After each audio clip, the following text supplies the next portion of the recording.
สบายดีเนาะเขาจะมารีวิวอันแทงเงินจากโบวินซินเวอร์เนาะหันแทงเงินซื้อดังอยู่ไทยเนาะคืออันเขาเอามาเนาะอยู่ในมือแล้วเนาะนี่กำลังจะส่งลูกค้านี่เนาะจะรีวิวให้เบิ่งว่ามันมีหน้าตาลักษณะจังไดเนาะคืออันทำบิดมันจะมีกาเนาะ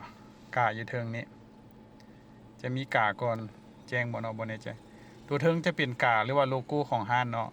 และทั้งรูมจะเขียนว่าโบวินซินเวอร์เนาะและทั้งรูมมันจะรูมลงมาจะเขียนว่า1 กิโลกรัมเนาะแล้วก็เขียนว่าไฟซินเวอร์แล้วก็ตัวรูมลงมาจะบอกว่าเรื่องของน้ำหนักเนาะ999.9เนาะแล้วก็แม่นสแตมป์และก็แม่นรหัสซีเรียลของแทงตัวนี้เนาะตัวประเภท1แทงเวลาเฮาสร้างจากไทยมามันจะบ่มีเป็นใบเซอร์คืออันตัวประเภทอัน1 บาท 10 บาทเนาะ1 บาท 10 บาทมันจะมีใบเซอร์ติฟิเคตอันมานํแต่ว่าตัวประเภท1 กิโลนี่แม่นเขาเจ้าสแตมป์มาเลยเนาะสแตมป์ใส่แบบจังซี่นี่มาเลยเนาะ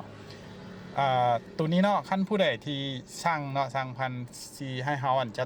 ดซื้อมาให้สินะเดี๋ยวนี้ก็ยังบ่ได้ท่าโดนแล้วก็สิประมาณเดือน1 เดือนปลายก็ได้แล้วหั่นนะเพราะว่าอยู่ไทยก็กำลังขาดคือกันเนาะเพราะว่ายังสั่งกันเข้ามาได้แต่ว่าหลังๆมานี่มาสั่งตัวแทง10 บาทหั่นหลายเนาะเพราะว่ายังสามารถจับต้องได้อยู่หั่นนะราคาก็ 20,000 ปลายๆก็ยังคันว่าเทียบใส่หรือว่ามูลค่าในอนาคตจินะก็ยังว่าเป็นตาลงทุนเนาะหรือว่าเป็นตา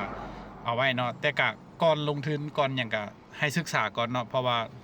การที่เฮาบ่ศึกษามันจะเป็นความเสี่ยงล่าเนาะก็มีแต่ให้ศึกษาละเอียดและก็แม่นถ้าว่าสนใจแล้วหรือมีตัวใดข้องคาใจเกี่ยวกับเงินแทงนะสามารถส่งหาเอาได้